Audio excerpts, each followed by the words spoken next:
Mr. Moss. Thank you, sir. So the position is that Malone and Friends, Mr. Temkin and Mr. Beer had permission to question, but they consider that I've covered the ground adequately. Malone and Friend, Mr. Weatherby had specific permission to question on an area that I said that I wouldn't cover and that he has permission to cover. Malone and Friend, Mr. Bowen, has some non-duplicative questions to follow up on areas of detail in areas that I said I would cover. So it's just the two applicants. And I think we've assessed that in the order of 10 minutes each. Yes. Thank you very much. Mr. Byrne?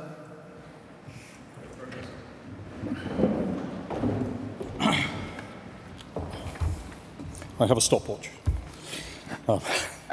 I ask questions on behalf of the bereaved families.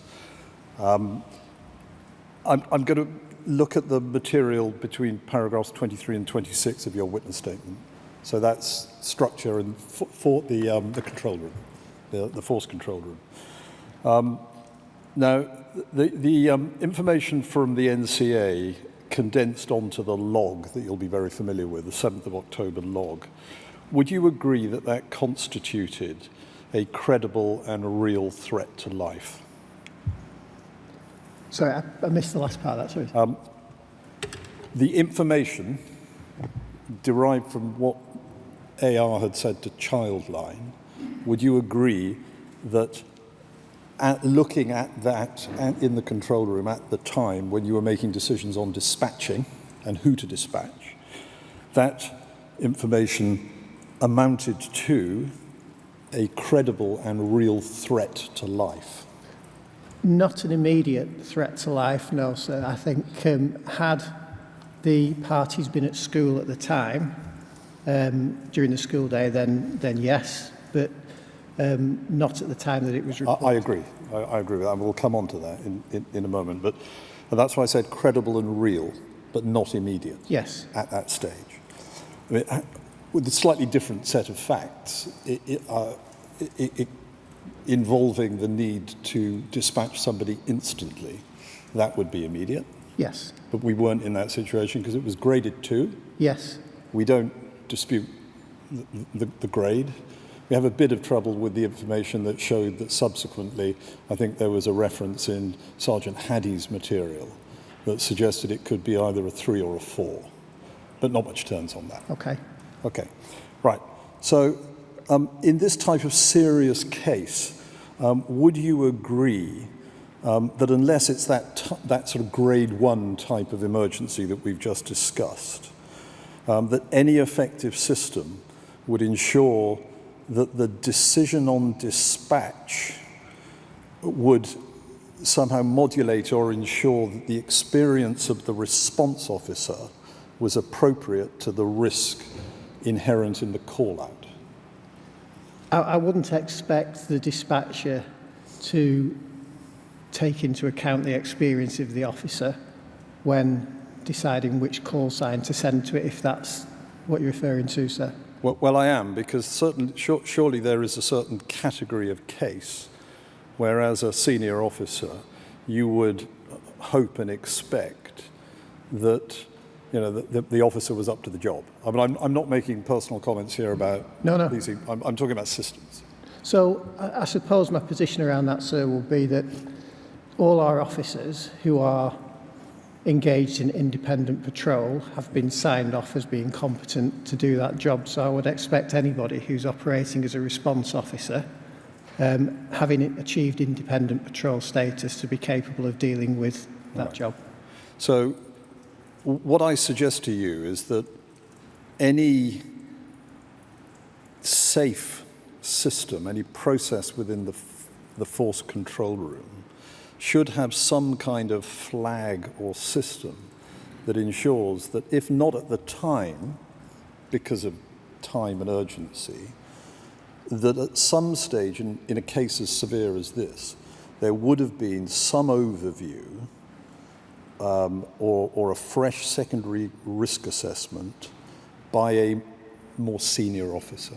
Because it's left here entirely in the hands of somebody who only had 18 months under his belt. Yeah. No, I don't feel that the system would need any change to the one that is there at the moment in respect of who's deployed to and how you make that decision. And I suppose What you've also got to take into consideration is that that officer who has a sergeant who is available to them at the end of a radio and will QA the response that has taken place anyway. So I would be loath to change that position at the moment. But surely there has to be a safeguard, because we know here, just predicated on the basis that the referrals were inaccurate, incomplete.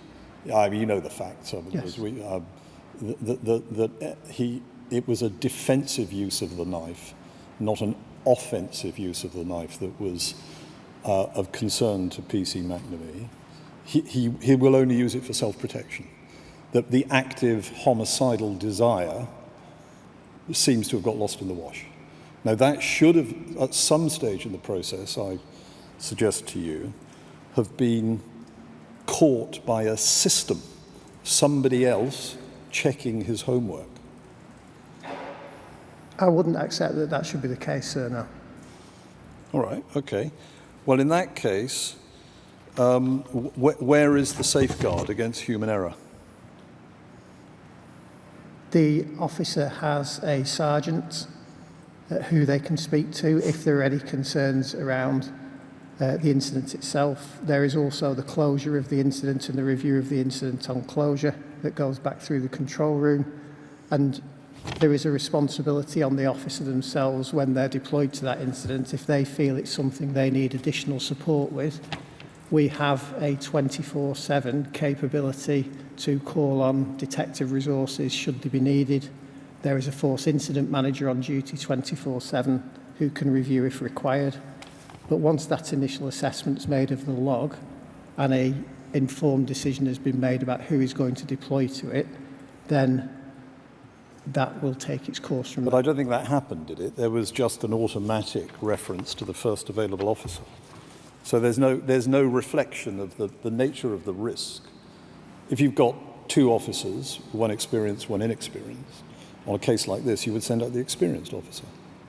I think it will depend on a multitude of factors, such as, availability of officers at the time, what else was going on, whether there was anything specific to that case. But I genuinely, having reviewed the actions that PC McNamee took in relation to that, regardless of his level of experience, they're the actions I would have expected him to have taken at that time, with All right. the exceptions of some. Okay, all right, okay.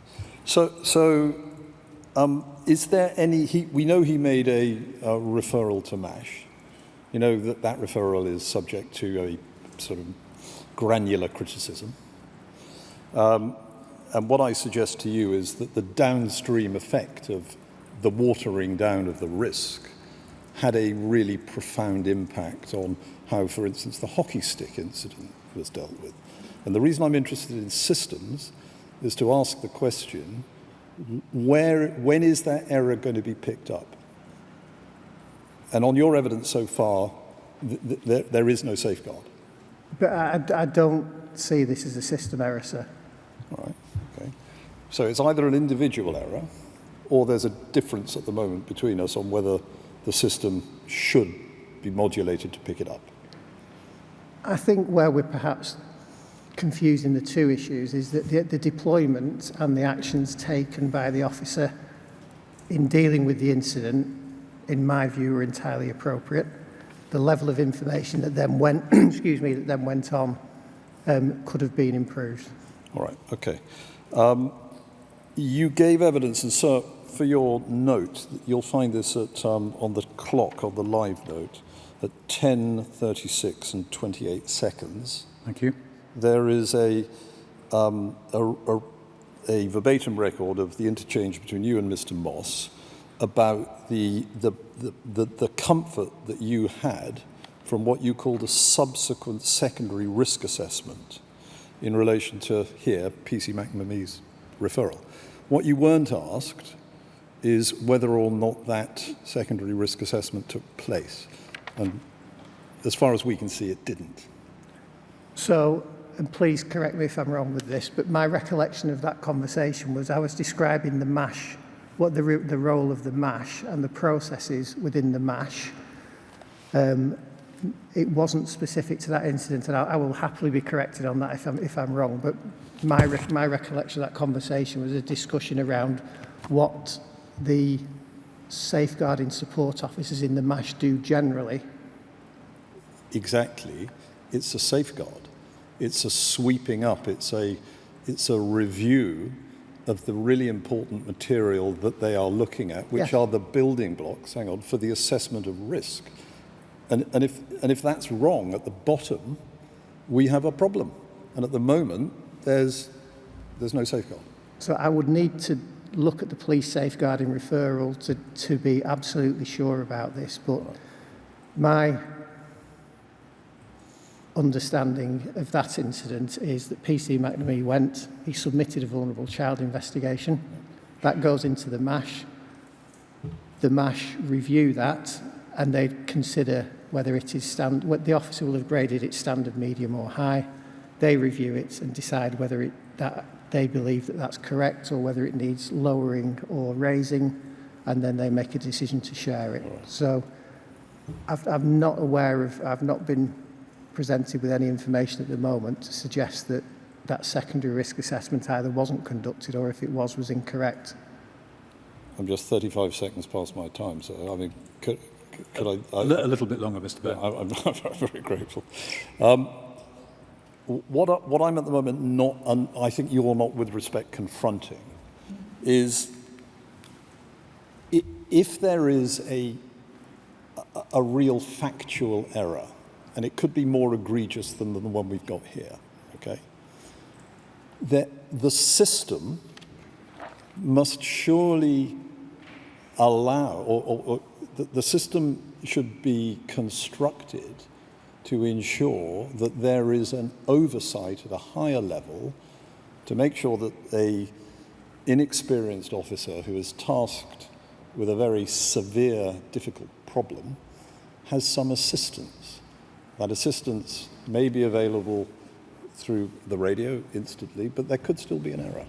Is there a certain category of case which requires oversight? I suppose that's the question. No, not specifically. No. So even in the most worrying set of facts, you wouldn't suggest that there should be an automatic flag that comes up somehow in the FCR. Yeah, it would be really difficult to categorise how you would make the distinction between that. What essentially we expect our officers to deal with each incident on its own individual merits, because sometimes what can start off as a particularly lower level incident, for example, further information can be provided which can raise that, and it can work the other way as well. So I think it would be really difficult to categorise a specific incident as one that would require enhanced supervision. Okay, I'm almost done, sir. So you are not then worried or concerned that if you have individual error, as one view of the facts we have here, that there's no way for the system to pick it up? That's just tough luck. I wouldn't say it's tough luck, but I would, I suppose, ask how any system could then account for or identify what we believe to be an individual error. How do you identify it as an error? Well, very easily, because the NCA come in and say there's a potential murder at school the next day. That's not something that happens very frequently, one assumes. And just a senior manager, one of the people at either one of the managers or the chief superintendent or one of the inspectors will be aware of the case. It doesn't get lost, because that's what happened here. I would respectfully disagree, sir. I don't think it got lost. There were a number of actions put in place that night to ensure that any risk was immediately identified, and actions put in place to prevent that risk taking place the following morning. All right, well, we have your evidence. Just one very short supplemental, sir. And this was in the Rule 10. Does the fact of a vulnerable child referral, so the decision by PC McNamee to make the referral as opposed to a criminal justice process, the fact that that has been made, does that close down the possibility of making an arrest. Can the two processes run in parallel? Yes, they could run parallel, yes. Okay, thank you. Thank you very much. That's very helpful.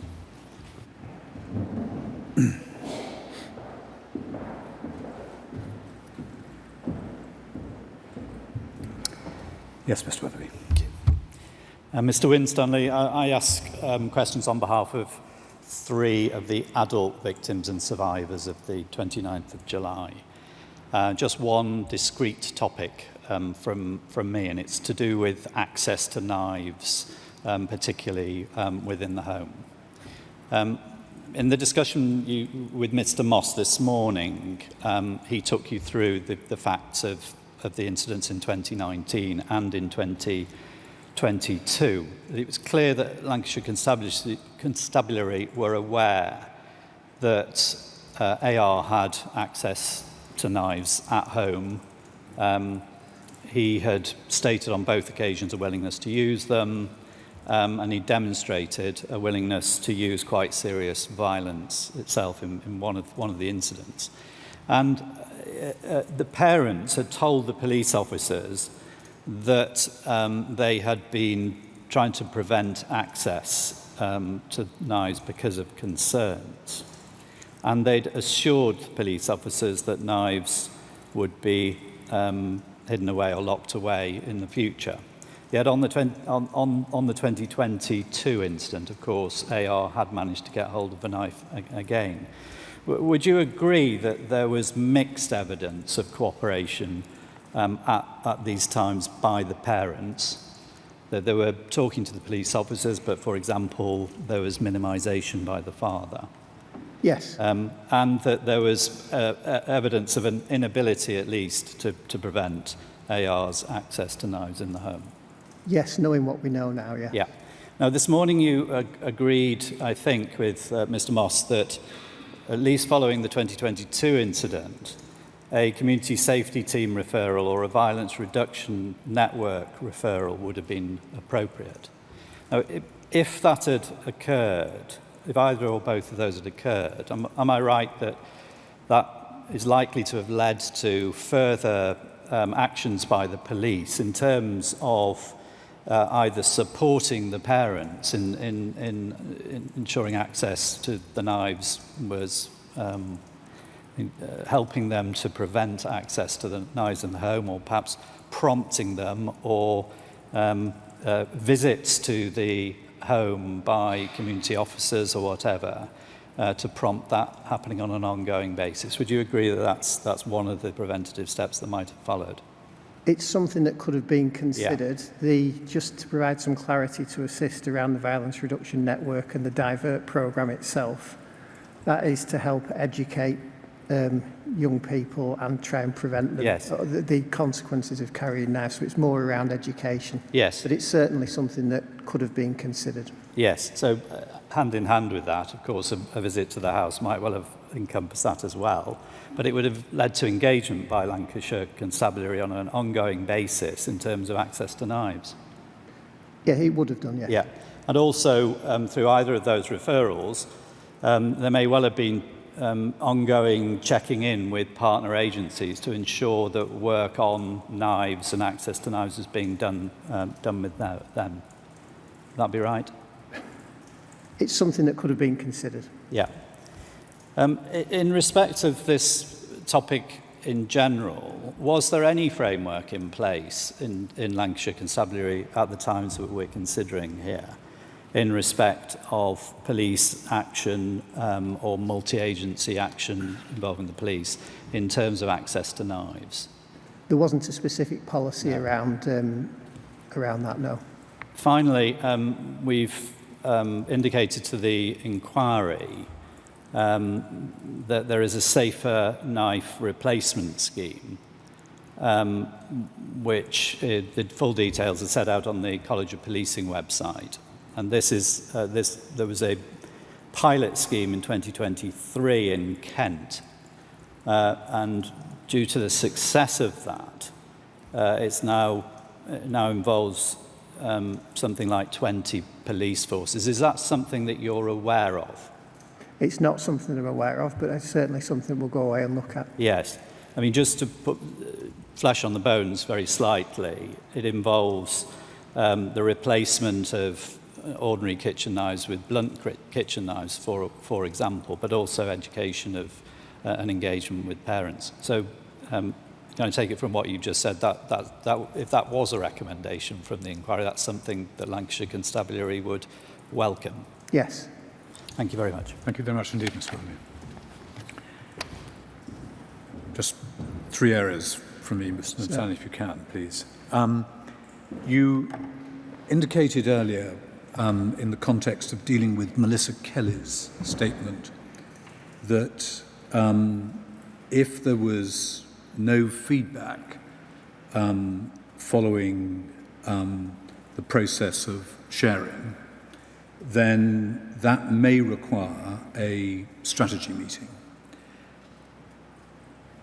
Who would have responsibility for calling the strategy meeting? Was it the local authority? Yes, so once the referral had been made, so take, for example, these referrals that have been made to social care and education and health, the local authority would have the lead responsibility for convening the strategy meeting and inviting the relevant partners. So whilst that wouldn't be somebody from within the MASH who would attend, I think, as I described, it may be a child protection sergeant, it may be a child exploitation sergeant, depending on the nature of the incident.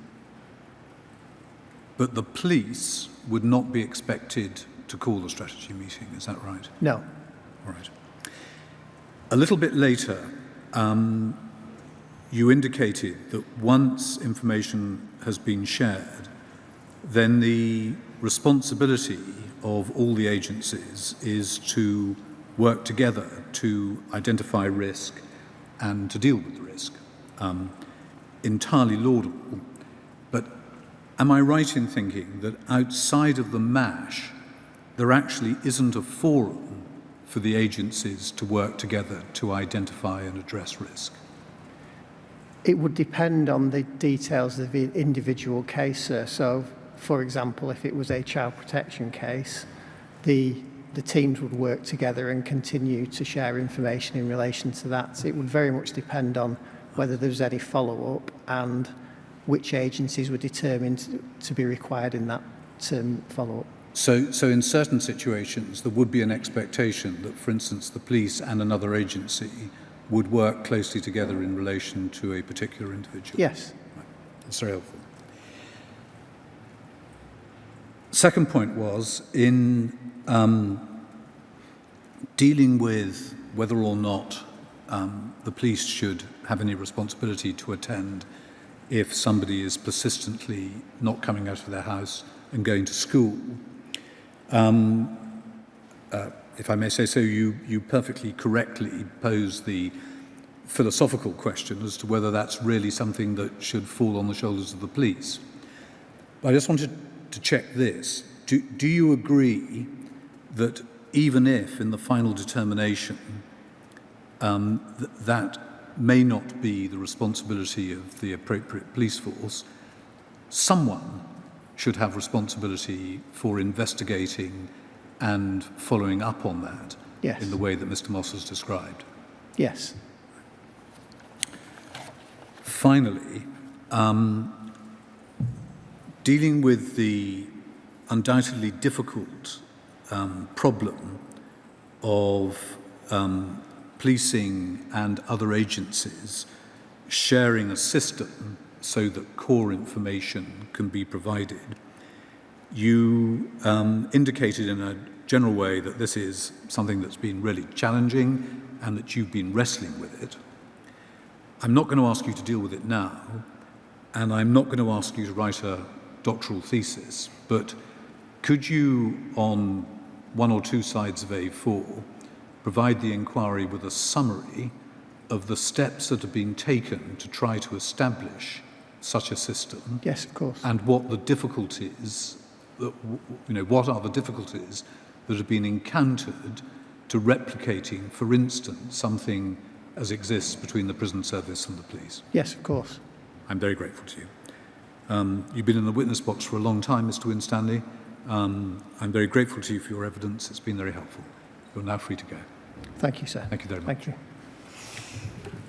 So our next witness is Officer B, but may I ask you to rise? I think the indication for the reconfiguration is 15 minutes, but we'll get word if it's any longer. Yes, if it can be done quicker, can you let me know? Thank you.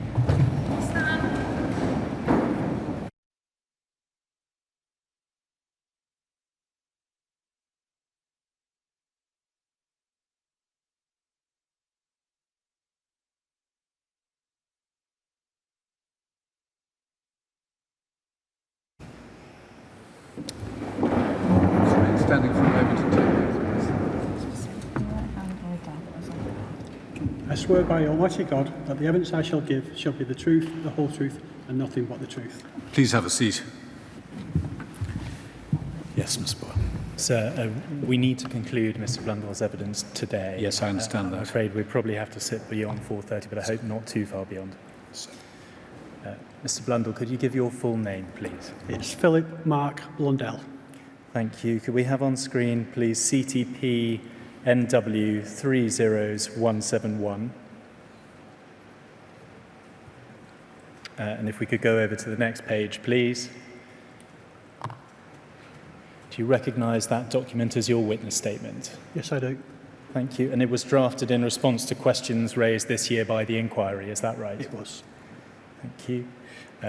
You say, if we go over the page at paragraph 7, that you remain in role in the JAT, but I understand that you've recently retired, is that right? Retired on the 30th of September this year. Thank you. With that update, is this statement true to the best of your knowledge and belief? It is true. Thank you. Can I ask you please about your background before we move on to your role at the relevant time? You first started in policing with Greater Manchester Police in 2003, is that right? That's correct, yes. You held a role within the Border Intelligence Team from 2010 to 2018, is that right? That's correct. And then you became a FIMU assessor at CTP Northwest in September 2018, correct? Then under a year later, on the 1st of July 2019, you transferred to the CTP Northwest Joint Assessment Team, or JAT, as an intelligence management officer. Is that right? Correct. Thank you. At the time of AR's referral in December 2019 that we're going to come to, you'd been in the JAT for just a short period. Is that correct?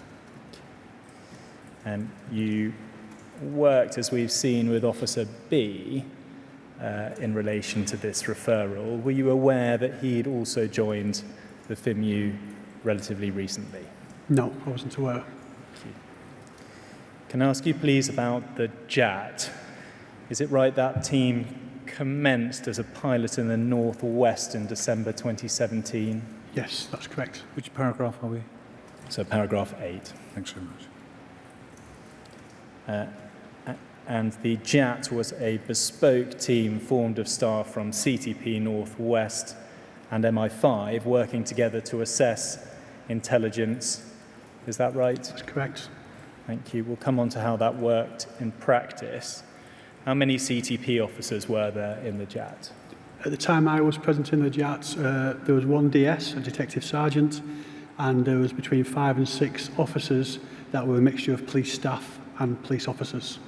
Thank you. And working with those CTP officers were MI5 officers, as we Correct. said. And you said that the benefit of having that joint team at paragraph 9 of your statement was a collaborative and streamlined working approach. That's correct. Is this right? Information could come to the JAT from a range of sources? Originated from a range of sources, but everything would come through the Fixed Intelligence Management Unit, the FIMU. Thank you for that clarification. So it comes to you via the FIMU, but the source could be Yes. from a range, and amongst that range, that could include information from Prevent. That's correct. Thank you. And during a JAT meeting, you would share that information with those MI5 officers, Correct. and the clue is in the name. There'd be a joint assessment process from there. That's right. Can I ask you please about your role specifically within the JAT? You tell us at your paragraph 11, and if we could have that up on the screen, please. It's at page 4 of the statement.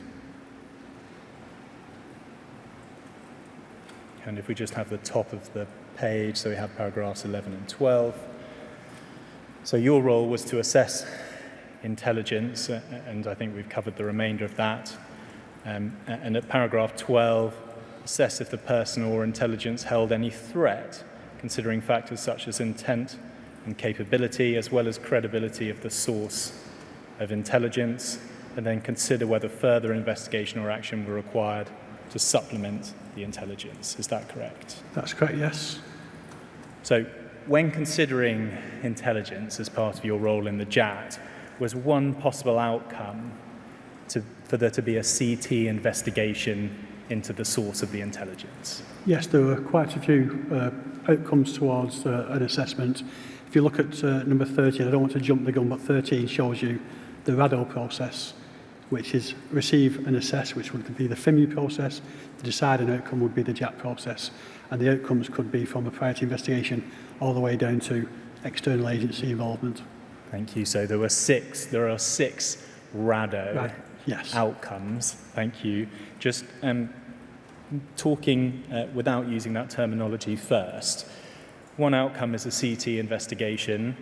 From an MI5 perspective, they were similarly considering whether the intelligence met the threshold for opening an MI5 investigation. Is that right? Thank you.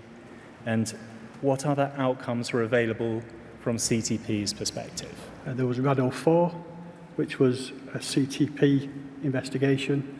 RADO 4, which meant that it was CTDE relevant, but no further development was required. Or RADO 6, which meant that there was no CT or DE found within the context of the intelligence. Thank you. Just putting the RADO numbers to one side, in plain English, there are the options for the two types of investigation, CTP and MI5. In terms of other options, one of the outcomes would be onward referral to prevent. Is that right? Yes, that would be either under RADO 5 or RADO 6. Thank you. And RADO 5, no further development, CTE, Correct. DE relevant, did you say? Thank you. And RADO 6, non-CT, DE options. We heard from Officer B, but help us with this.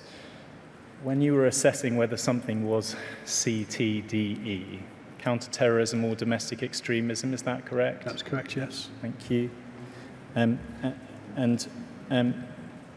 in relation to ideology, how did that connect with your RADO assessment? Obviously, foremost, what we would do, we would look at the intelligence and see if there was any ideology within the context of the intelligence. So was this person following a type of political or religious end? And if so, was there any intolerance towards that political or religious end? Thank you. So from the perspective of a CT investigation, if you were looking to bring a prosecution, you would have had to prove a terrorist ideology. Correct. Thank you. Now, you tell us at your paragraph 15 that these RADO outcomes are not directly linked to prevent referrals. Can you just explain what that means? Yes, we have a strategy called Contest, and there are 4 pillars under that strategy. Prevent being one, and the particular one that the RADO process is reliant upon is the Pursue.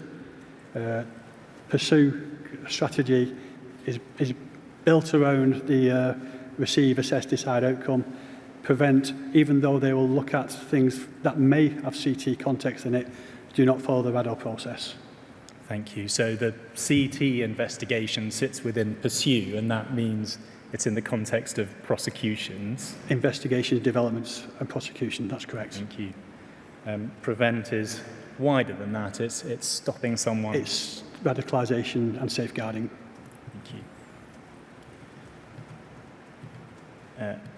And I think you tell us in that paragraph that the RADO 5 or 6 recommendations would not stop a case from going on to prevent. No, it wouldn't. Correct.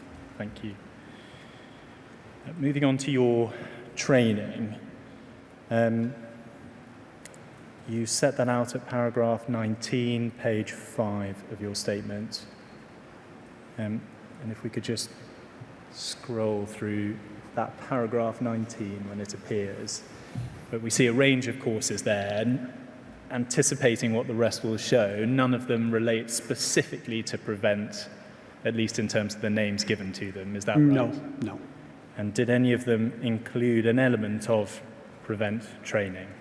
Yes, the introduction to CT, the IHM, the intelligence handling model, would have had a couple of screenshots of what prevent was all about and how the pursue mechanism would assist prevent.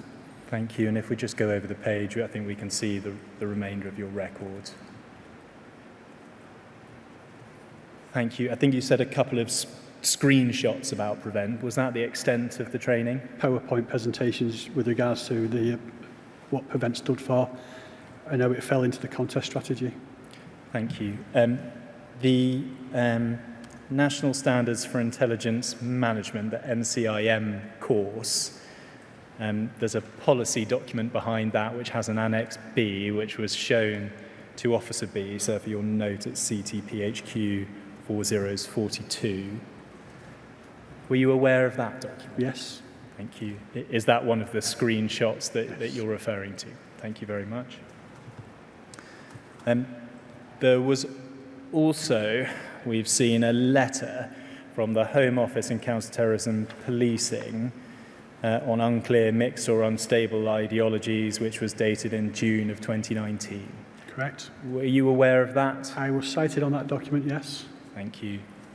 I think you say in your statement at paragraph 43, but we don't need it up, that you've not been able to find documentary evidence that it was shared with your team, but you remember being made aware of it. Correct. Was that through training? That would probably be through briefings with supervision, team meetings, to be made aware that this document was in existence and it could be found within our training documents for our own CPD. Were you aware that Prevent might take on cases where there was an interest, where there was an obsession with massacre or extreme violence, for example, high school shootings? Yes. And I take that wording paraphrasing from the letter, and also cases with mixed, unclear or unstable ideologies? Yes. Thank you. So, sorry, I'm not sure I've given the reference for your note. It's CTPHQ 30134, and Mr. Goss brought that up earlier. Thank you very much. As a CTP officer in the JAT, how was that guidance relevant to your role? It gave us another tool to use to develop the intelligence. So instead of just directing it to one of the RADO processes, if there was nothing that fit, we could look at colleagues in Prevent, external agencies that would take an interest in that kind of intelligence. So if you're assessing some intelligence from a pursue perspective, and you think, no, this isn't a pursue ideology, in other words, for example, politically or religiously motivated, but it fell into that category of school shootings by way of example, that would be a moment where you would think that it might be appropriate for, not for you, but for Prevent. Is that Yes, yes it would. Thank you. And there's another document which is called the Dynamic Investigation Framework, which I think is guidance for Prevent officers doing the police gateway assessment, which also refers to fantasies about massacres and mass killings as a type of ideology within the context of Prevent. Were you aware of that document? I was aware of the document, yes. Thank you. What about your understanding of Prevent structures? Did you understand how Prevent officers would handle a case and progress it through? Not really, no. I knew they existed. I knew they were, I don't want to demean it by saying they were an assisting tool in our overall kit, but to actually go through and see exactly how Prevent worked, I cannot say. I knew at that time. Was that because you simply hadn't been trained about it, or because you had considered it but found it quite complicated? I think it's basically because we trained on Pursue and not Prevent. Thank you. I want to move now on to the JAT referral that you received in December 2019. And we know that the first assessment came to the JAT via Officer B in the FIMU, correct? That's correct, yeah. Thank you. And it was allocated to you tell us at your paragraph 27 on the 11th of December 2019, correct? Thank you. And when you received that referral, you were sent by Officer B the intelligence report that we've seen, That's correct. CTP Northwest 145, the prevent referral form, that again we've seen, CTP Northwest 154, and also the JAT assessment research document, CTP Northwest 146. That's correct. Is that right? Thank you. The research document had been partially filled in by Officer B before it reached you. Is that right? Correct. Thank you. And we've had it up today, so I'm just going to summarize it.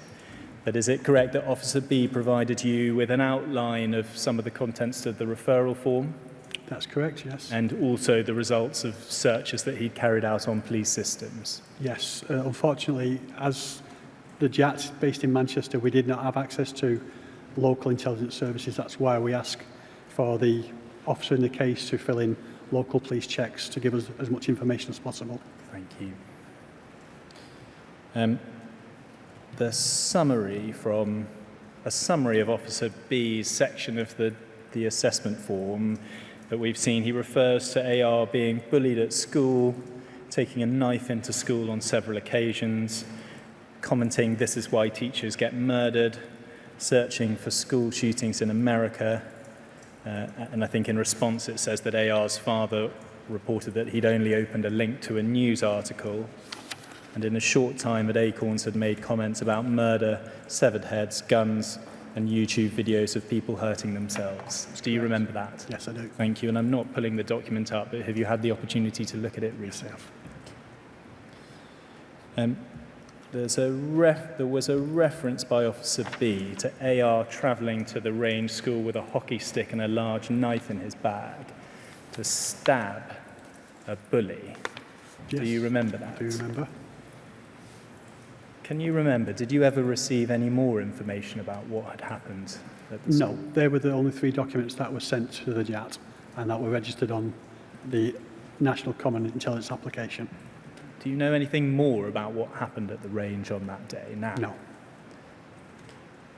So there has been other evidence to show, one, that AR then hit another pupil with the hockey stick, that the pupil that he hit was not the person that he alleged was bullying him, but someone else he knew, and that later he said that he intended to use the knife. You weren't aware of that at the time. Is that this the I was first? not aware of the full MO of the offence, no. Thank you. Is that information that would have helped you in your JAT assessment? Not necessarily, no. I am looking for ideology, extremism and threat and harm to UK national security, first and foremost. And can you just explain why those pieces of information don't assist you with that? Because they're criminality and single grievance, not terrorism. Thank you. I think you said you didn't receive anything further, so you didn't ever receive any school browsing history. Nothing, no. Were you ever told anything about school browsing history and when it might? I do recall If a it- conversation with Officer B about the potential of Merseyside Police seizing documents, seizing media, but that was it. It wasn't noted anywhere, but I do recall having a conversation. Yes, I think the assessment form says that it's unknown what access AR had to the internet at home. You had an oral conversation, did you, about devices being seized? Yes, because I make note of it later on in my statement. I think it's paragraph 49 and 50. Thank you, well remembered.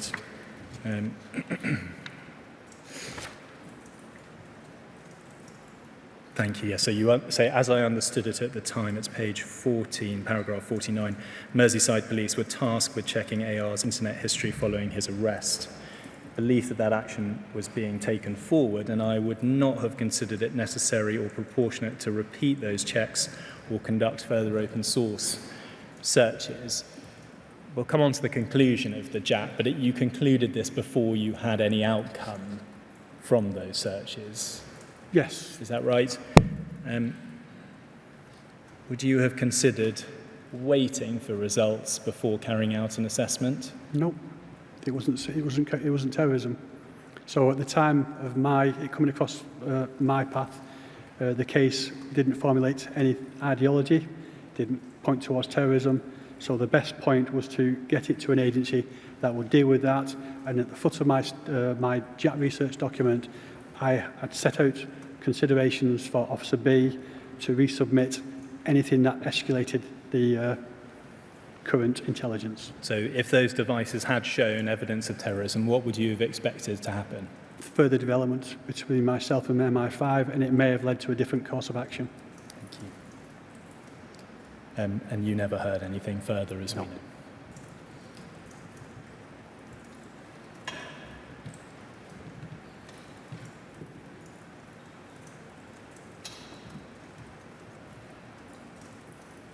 Can I just ask you about one matter? It's paragraph 28 of your statement. At page 9.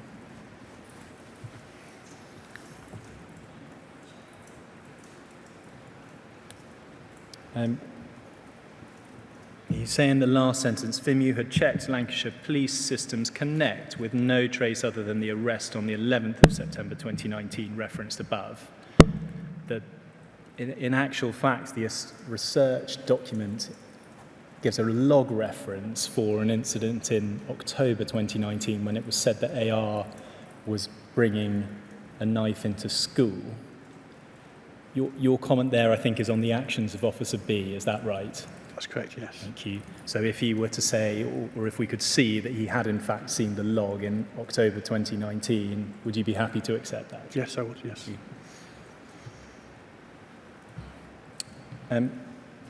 You tell us then, if we could just go down the page, at paragraph 30, some open source research had been conducted with no trace of AR on the internet, although no detail was included in the report as to which open source checks had been conducted.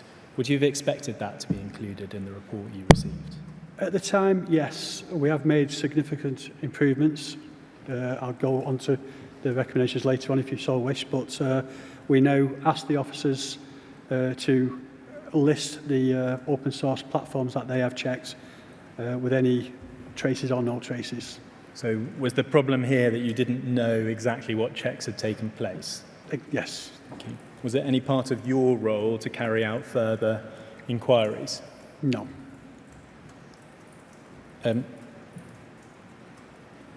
We know that Police Sergeant Thompson, the prevent officer, went on to a strategy meeting later on the 17th of December 2019, which is after, I think, you concluded your assessment, where she gained a good deal further information about AR, including about premeditation, a lack of evidence of bullying, lack of remorse, and so on.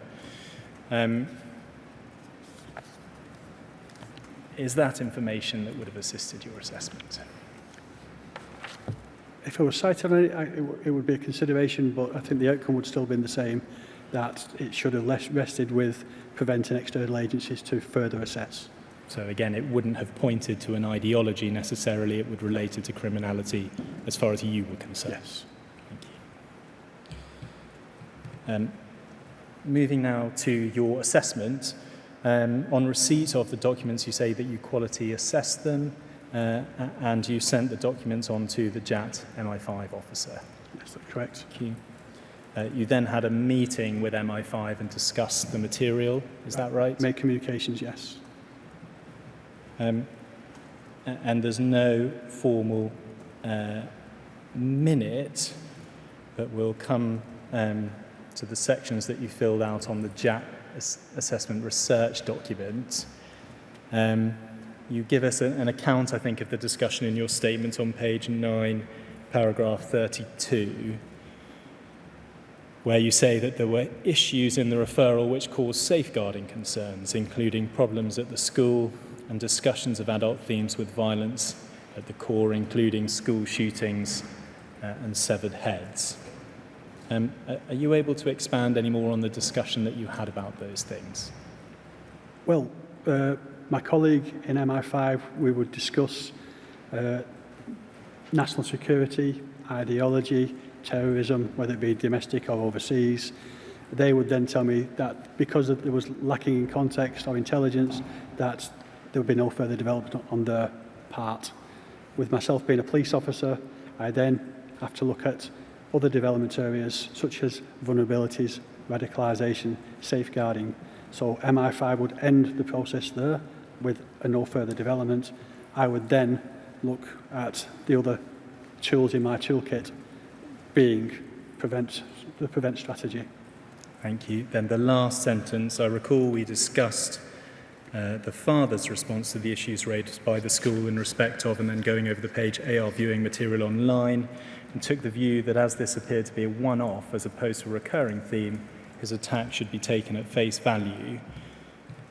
Was it actually a one-off based on the referral that you had received? From the information I received, it seemed like his father had paid lip service to the incident. Hence, it should be taken at face value. Sorry, I can't quite understand that. He'd paid lip service to the incident, and so could you just? He went to school. He was spoken to by the school, as far as I'm aware.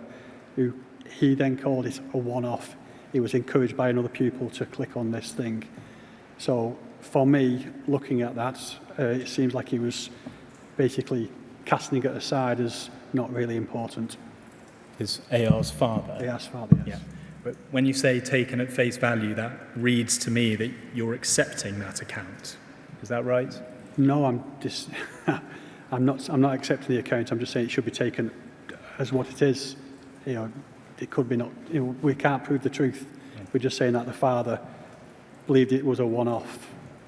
You did know from the information that you'd received that AR also asked to see pictures of a severed head in art class, complained that you couldn't access pictures of guns, and discussed videos of people hurting themselves. Yes, I was aware of that. So the idea of looking at school shootings would have been consistent with that behaviour? It would, yes. So therefore his father saying it was a one-off was quite not the fact.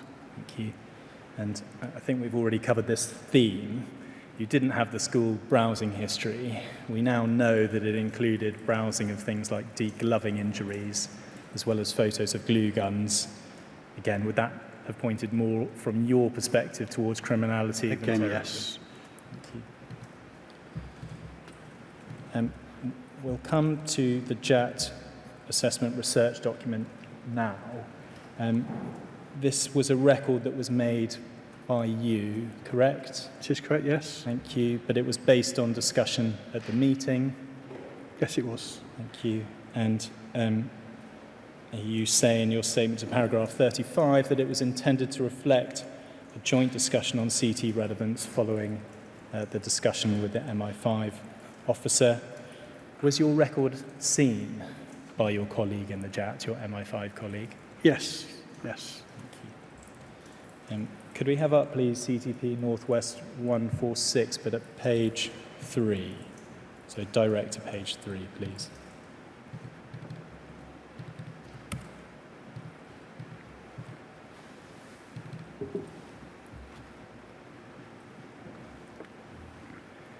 Thank you. And just looking at the bottom third of the page, the JAT outcome that you've written there is prevent local authority MASH. Are you able to help with what you meant by that? That's my result of the JAT assessment, that the next step should be prevent, to which the actual referral came in for, but also guided towards the local authority and external agencies that were already invested in AR. Did you understand how the MASH worked? I had a cursory idea that it was obviously multi-agency, and it was a table with child services, social services, CAMS, and obviously police and prevent that sat round and discussed various caseloads. So your outcome that you were looking for was a multi-agency response Yes, involving but it was Prevent. directed through prevent. Thank you.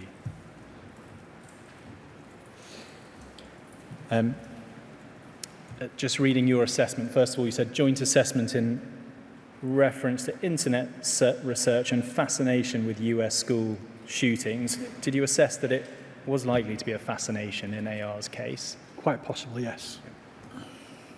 As we've covered, you say no apparent ideology found, and we understand the context to that. And from reporting any context into how extreme the research conducted in ICT was, and we've covered that you didn't see the underlying information, and it says you go on to say, don't know if the school had a firewall. There seemed to be a common theme with regards to weapons, and this has been acted out with his arrest for possession of a weapon at school. If we could turn over the page. On the 11th of December 2019. Can you just help us with your wording, this had been acted out? What did you mean by that? He'd been arrested. So he'd not only had the fascination with weapons, he'd actually gone into the real world with a weapon to settle a score or act upon his grievance. So he'd acted out his interest or obsession with weapons by carrying out the attack at the school. Was that your interpretation? Thank you.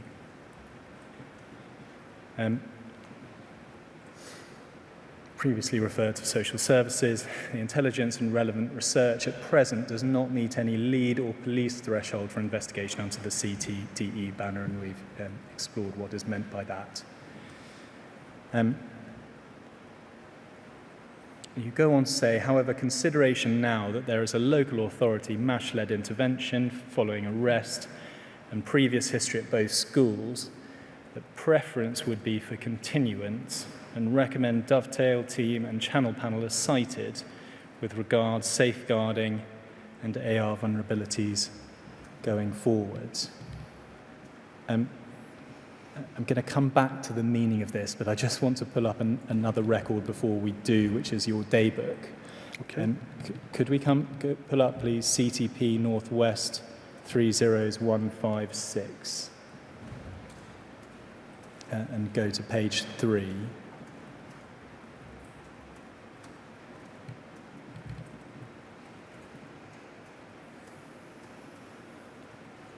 Just looking at the very bottom entry, you've put prevent ?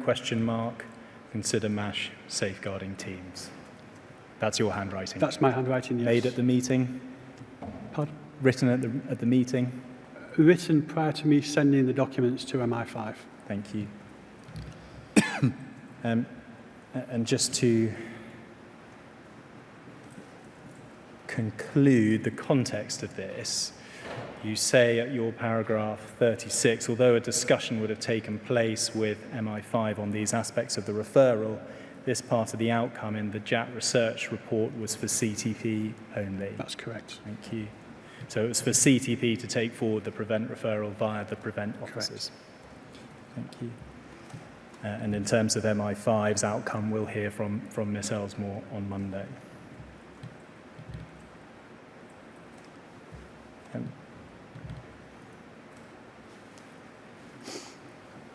Coming back to that record, and perhaps just for ease, we can have up paragraph 34 of your statement in which you quote this. In the JAT assessment, you say that your preference is for continuance. Continuance of what? The local social services intervention that was being flagged at the time.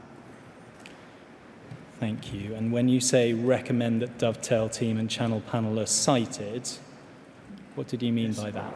I think recommend's been a bone of contention within this statement, unfortunately. Dovetail were a pilot that was being used in Lancashire. This would expedite a referral from the Dovetail through to Channel within a 5-day window. I felt it was necessary for the Dovetail team and for MASH to be cited on the documents, unknowing that they may have already been cited on the previous documents from Acorn School. So even though I was willing to flag it to prevent, it was my thoughts that the social services or the external agencies should be cited on that referral form in the first instance. Thank you. The details of Dovetail being a pilot in Lancashire, did you understand how that worked? I briefly read the document, and from my understanding and the flowcharts that were given, is that Prevent would initiate the Dovetail, and it would be expedited within 5 days before going to Channel or being written off. So I felt that at that time it was serious enough for Prevent to at least make Dovetail aware. Thank you. So I think this is right, that the Prevent officer would carry out the Prevent Gateway assessment, which had to be carried out within 5 days. That's did correct. you realise that? Yes, I did, yes. And if they considered that the case was appropriate for Channel, it would go to the Channel local coordinator to carry out an information gathering process. Yes. Is that right? Thank you. And the fact that it went to the Channel coordinator was a feature of the Dovetail pilot. Right. Is that right? Yes, like I say, I briefly read the document and I was going off the flowchart, which to me would basically expedite this case in general. Fine. Do I take from that that it was your hope or expectation that the Prevent officer would refer the case on to Dovetail or Channel? Or at least share the information. Thank you.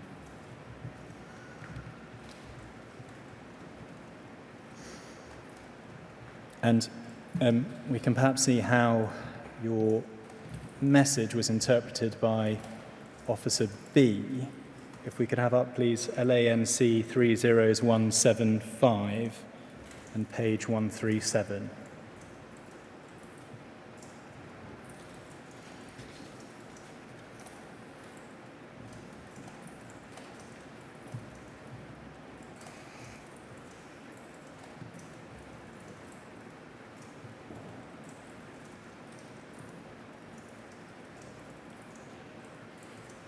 And if we could just zoom into the body of that email in the middle of the page. This has been returned, I think that should be from the JAP, for a Prevent referral to be inputted onto the PCM tracker and referral to Channel Dovetail. I'll create action ASAP. This has been dealing with the lead, and that's Officer B there. He has paraphrased or interpreted what you've written. Yes, that's correct. Was that what you intended? Yes, because it starts the ball rolling from initially going to Prevent. Thank you. I think you acknowledge in your statement, looking at both paragraphs 48 and 54, that the reasoning that you wrote in the JAT assessment might have been more clear and a greater rationale might have been given. Yes. Like I said previously, the JAT was a pilot. I was pretty new to the concept. Since 2019-2020, we have developed and took upon ourselves to improve the JAT process and with regards to our write-ups and results going forward. Thank you. And just in terms of the idea that Dovetail or Channel would be cited on something, did that mean that they would take on the referral and take No, it forward? so they were made aware of the intelligence. I wasn't at that time knowingly that they were aware of the incidents that had occurred at both Range and Acorn. I knew that the police had been to a MASH meeting, a safeguarding meeting. I was not aware at that time that they were cited on this information, and I recommended that they were cited on this information. Did you understand that the process would be that the Prevent officer would do the Prevent Gateway assessment, and that would be a decision as to whether the case was to go forward Yes. afterwards? Did you understand that? I understand the time? process. Sorry. But again, I was just emphasising that it was my wishes to Sorry, Mr. have them Thunder, cited. just wait for me to put my question, please. Sorry. Did you understand that at the time? Yes, yes. Yeah, okay. What you were suggesting, I think, was not part of the normal process that would happen in Prevent. Did you understand that? Yes. Thank Yes. you. Was it part of your role to decide what the prevent officer did with the referral? No. We're two completely different strategies. Therefore, at the conclusion of my pursue, it would be up to the prevent to develop. Would you accept that, to put it in layperson's terms, you were stepping on prevent's shoes a little by asking them to cite Dovetail or the channel panel? Yes, but I'm only trying to help. Thank you. And can you explain why it was that you felt the need to do that? I felt that the context of the intelligence was concerning enough, not in a CT manner, but in a protection to people, that this should be elevated to prevent and passed to whichever agencies were involved with him at that time. Were you aware whether your assessment form, would ever be seen by the prevent officer? I believe, because of details within the form, that they would not be cited on that form. And did you know that at the time? Yes, yes. How did you expect the prevent officer to become aware of the matters that you had written? Because prevent supervision would have access to that document. Thank you. So the prevent officer's supervisor would have access to the document. And you would expect them to take that into account when they supervised whatever steps the prevent officer took? Yes. Thank you. Given your level of concerns, did you think about taking steps to talk to the prevent officer? No. In hindsight, do you think that would have been helpful? No, I think Officer B would have done that with regards to Officer B being the officer in the case and me only making a assessment alongside MI5. Thank you. And did you have any further liaison with either Officer B or PS Thompson after completing the JAT research form? No, I didn't. Were you informed that the prevent referral had been closed in January of 2020? No, I wasn't. Should you have been informed of that? No. If you had known, are you able to say what you would have considered about that, whether you would have taken any further steps? Again, unless any further information or intelligence that escalated the CT risk and threat, then I would basically say that it's left to the professionals to prevent the professionals in this case, and if they felt it enough to close, then obviously I agree. Within policing, after you had made your assessment, who did you think was responsible for assessing and managing the risk that you recognised AR presented with? Well, within the policing at that time, the baton was passed to prevent to make their assessment. If they concluded no further action, then obviously I would hope that at that time prevent would then hand it back to child services, local authority, schooling, parents. And more broadly, did you have a view of the multi-agencies that were mentioned who was assessing and managing AR's risk? Only from what was put in the documents, that MASH multi-agency, which envelops of vulnerable safeguarding, and the local policing teams that were dealing with Mr. PC Harrison that had attended the safeguarding meeting. Thank you. Just one more substantive issue. The second and the third prevent referrals that we know took place didn't come to the JAT, and you tell us that you would have expected that to happen, noting that the reference to London Bridge could have been viewed as an escalation. Is that in relation to ideology? That's correct. So there was an escalation in ISIL-inspired ideology by viewing and looking at the London Bridge attack. Therefore, I would expect that it would have, lovely with hindsight, it should have come back into the JAT and discussed. Is this... Yeah, okay. And you didn't see those assessments, No, so you're not able to No. to give a view on what would have happened.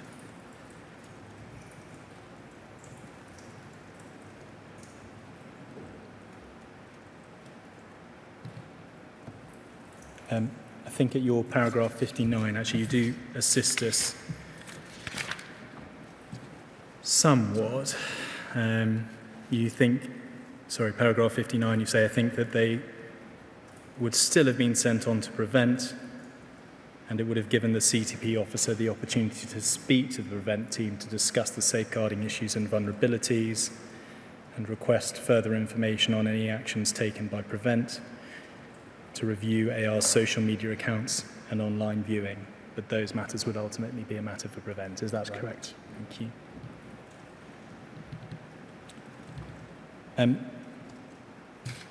With the further information that you have learnt that's been discussed today, and just going back to the first referral, has there been any information you've received to cast any doubt on the decision to close the referral to the JAT?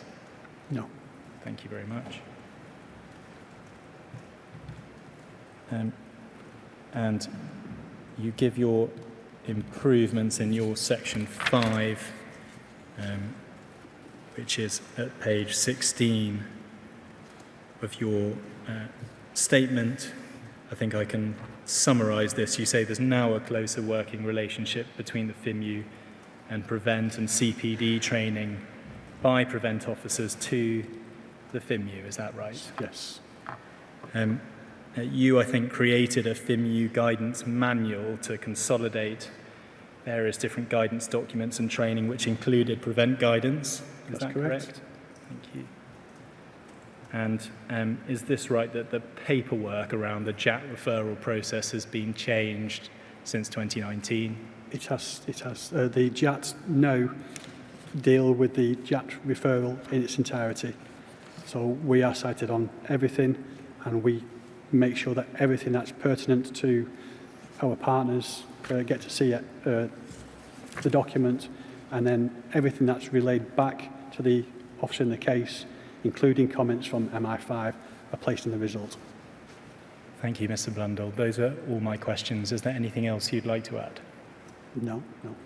Thank you. I don't know if anyone else wants to ask questions. I'm seeing shakes of the head. Thank you very much for coming out of retirement Thank you. to give evidence. Late in the afternoon, you're now free to go. Thank you. Very much. So thank you for sitting. No. late. 10 o'clock tomorrow, Yes. and the agenda for tomorrow is... So we have Police Sergeant Thompson to give evidence, who is the prevent officer, followed by DS Trahan, who is her supervisor. Thank you. 10 o'clock tomorrow.